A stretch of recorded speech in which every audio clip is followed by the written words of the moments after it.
لا الہ الا اللہ پڑھ لا الہ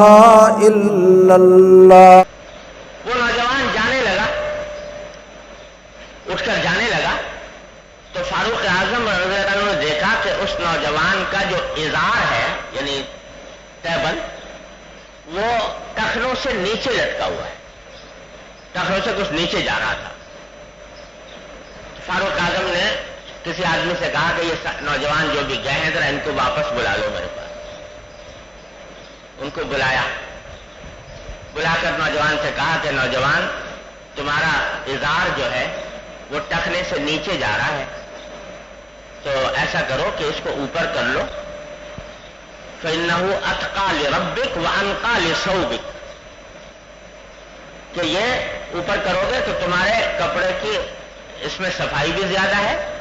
اور یہ تمہارے پروردگار کے ساتھ تمہارے تقوی کا بھی زیادہ تقاضا ہے، کیونکہ رسول کریم صلی اللہ علیہ وسلم نے ازار کو نیچے لٹکانے سے منع فرمایا، یہ اوپر کر لو۔ ذرا اندازہ فرمائیے کہ زخمی ہیں، موت کے دروازے پر ہیں،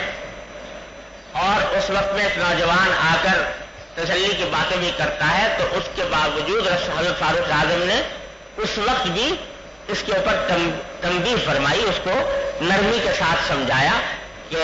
بیٹا یہ طریقہ مناسب نہیں ہے اور نبی کریم صلی اللہ علیہ وسلم کی تعلیم کے خلاف ہے۔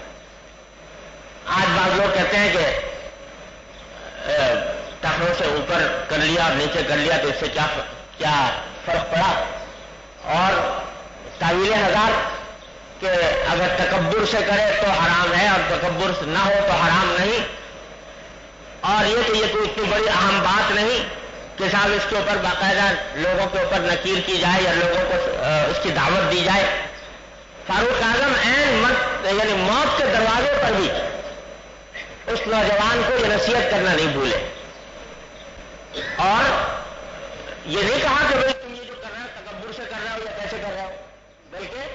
مطلقاً اس کو منع فرمایا کہ یہ تم اپنا ازار بلند کرو۔ اور یہ جو لوگ یہ کہتے ہیں کہ صاحب تکبر سے کرے تو ناجائز ہے اور بغیر تکبر کر کے کرے تو جائز ہے، تو بھئی یہ فیصلہ کون کرے کہ کون تکبر سے کر رہا ہے کون تکبر سے نہیں کر رہا؟ آج تک کسی متکبر کو دیکھا ہے کہ وہ کوئی تکبر کا اعتراف کرتا ہو کہ میں تکبر کر رہا ہوں؟ تکبر تو ایسی بیماری ہے کہ جب پیدا ہوتی ہے تو اس بیمار کو پتہ بھی نہیں ہوتا کہ میرے اندر تکبر ہے۔ کبھی آج تک کسی متکبر کو نہیں سنا ہوگا کہ اس نے اعتراف کیا ہوگا کہ میں متکبر ہوں اور تکبر کرتا ہوں۔ اور بھائی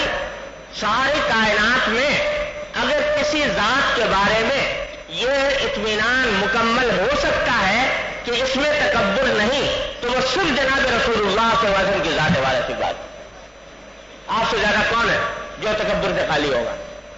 لیکن سرکار دو عالم صلی اللہ علیہ وسلم نے ساری عمر اس کا اہتمام فرمایا، تو اگر وجہ یہ ہوتی کہ تکبر سے کرو تو ناجائز اور بغیر تکبر کے کرو تو جائز، تو سرکار دو عالم صلی اللہ علیہ وسلم ساری عمر کو بغیر تکبر کے کرتے، لیکن آپ نے ساری عمر اس کا اہتمام فرمایا۔ تو یہ در حقیقت سب نفس و شیطان کے دھوکے ہیں جو دیے جاتے ہیں اس معاملے میں۔ تو حضرت فاروق اعظم نے اس وقت بھی ٹوکا اور بڑی سخت وعید آئی ہے حدیث میں، رسول کریم صلی اللہ علیہ وسلم نے فرمایا کہ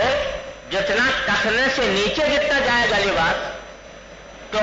وہ جہنم میں ہے، وہ حصہ جہنم میں ہے، اعوذ باللہ۔ یہ الفاظ حدیث میں ہے، وعید کے ارشاد فرمائے سرکار دو عالم صلی اللہ علیہ وسلم۔ لہٰذا اس کو معمولی بات سمجھ کر نظر انداز کر دینا، اس کو کہنا کہ یہ دین کا کوئی حصہ نہیں ہے، یہ سب باتیں در حقیقت دین کے عظمت اور اس کی محبت دل میں نہ ہونے کی وجہ سے ہے۔ نبی کریم صلی اللہ علیہ وسلم کی سنت کی عظمت و محبت دل میں نہ ہونے کی وجہ سے ہوتی ہیں۔ جن کو اللہ تبارک و تعالی حضور اقدس صلی اللہ علیہ وسلم کی سنت کی اتباع کا جذبہ عطا فرماتے ہیں تو وہ تو بس یہ دیکھتے ہیں کہ حضور کی سنت کیا تھی اور اسی کے مطابق عمل فرماتے۔ تو حضرت فاروق اعظم رضی اللہ تعالیٰ عنہ نے ٹوکا اور وہ نوجوان پھر وہاں سے چلے گئے، امید ہے کہ اصلاح بھی کر لی ہوگی۔